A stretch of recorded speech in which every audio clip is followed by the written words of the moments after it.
Moving on, you were talking a little bit about how you want the game to function. So let's talk about the D-pad. I get a lot of emails about people who want to see other functionality for the D-pad in Destiny. Like, right now it's just used for emotes. But for example, what if you double tap right and you can automatically use heavy ammo synth? Or you could map it in some way. What are some features that you would like to see implemented into the control scheme to make usage of weapons and stuff easier? Yeah, I mean, we already talked about it on a previous episode, but having like quick weapon switching, something in there, I mean, that would be my, that'd be my biggest wish. But I still am wrapping my head around like how that would even work, because there's just not enough buttons on that controller probably to do that. But anyway, I think that's probably the biggest thing. Like, I think if you get into like customizing, using things quickly, like it's a nice to have, like kind of that PC type experience, right? Where you can just map your keys. Yeah. I like it, but I think, especially for a game like this at its core, you just How do you design that? That seems very That's what I mean. complex It's too random. If it could be mapped by the user, it seems like that would be really difficult. I mean, I think you could build it in the menus, but there's games like that where it's like total customization, and then it's like, okay, I want to assign that I use ether seeds with my right D-pad, and it's like, so it's like, what does double right do?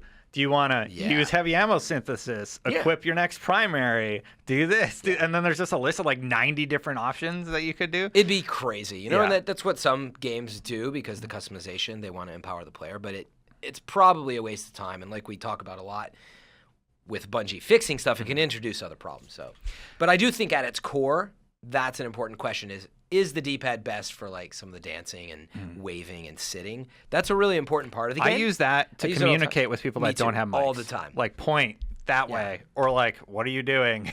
But maybe there's a way to do that. Yeah, I mean, that's the problem when you think about it, because of the type of game it is, that it's got throwing, the triggers on top of the buttons in terms of the rear triggers and stuff. There's just no buttons left. Yeah. So that's the thing to figure out. But anyway, quick weapon switching is still my biggest ask. I think use any other buttons. I think up twice should be skip cutscenes. I just kidding. Yeah, I like that. It's like a. I don't care what secret button they make it. Just put that skip cutscenes in there. Yeah, exactly. It should just be the. They made that main sound button. like it was like such a complex foreign thing to them. Like, how do we decide? Is it a voting system? It's like you just put it in your game. Like every game has skip cutscene now, right? Yeah, I mean normally, right after you've seen a cutscene once. Do people vote? Sure. That's fine, but at least it's there as that's an right, option. because everybody's watching it. Yeah. I always forget about that, actually. Like, when you're playing with someone else, that is why you have to watch the cutscenes. But, yeah, like a voting system. Yeah. Everybody would vote skip cutscene. Yeah, like, I would just press the A button or whatever, the main X button, and it would then pop up and just say, like, another party member wants to skip. Yeah. Agree? And, like...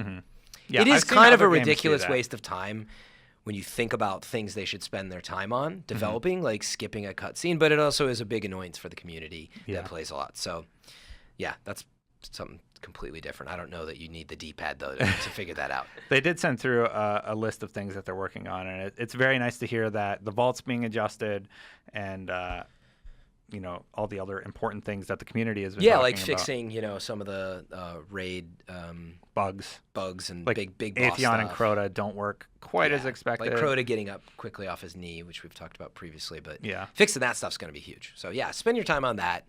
I can live without skipping cutscenes, but it is a lot of time. I'd love to see a report total number of hours from the community watching cutscenes. It's a lot. So moving on,